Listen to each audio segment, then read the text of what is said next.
Forever chemicals, also known as PFAS, are found in items like nonstick cookware, water-resistant fabrics, the waxy part of fast food packaging, and tap water. The goal is to repel things like water, dirt, or food.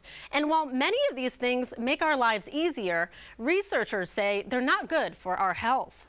This is a picture of a normal liver. Clemson University researcher Bill Baldwin is showing us the liver of a mouse. If we treat with just a high-fat diet of a normal liver, you start to see this red. The red spots are fat in the liver, which makes sense. A higher fat diet means more fatty cells in the liver.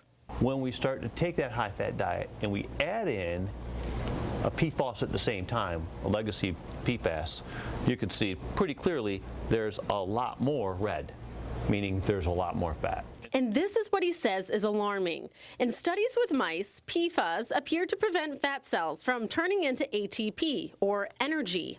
PFAS and PFOA tend to stick around, bound to those molecules, and stay there for years, kind of messing up that programming, and then our fats aren't used, and our fats then in turn stay in the liver. They believe this is happening because PFAS look similar to fat cells in the body.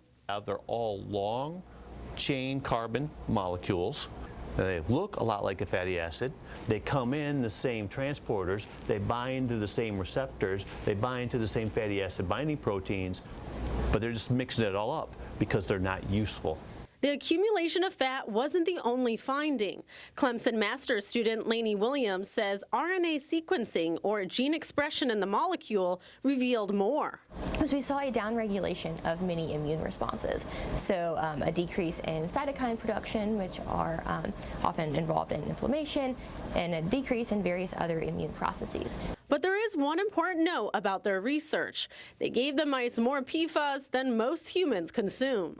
Probably 10 to 100 times that.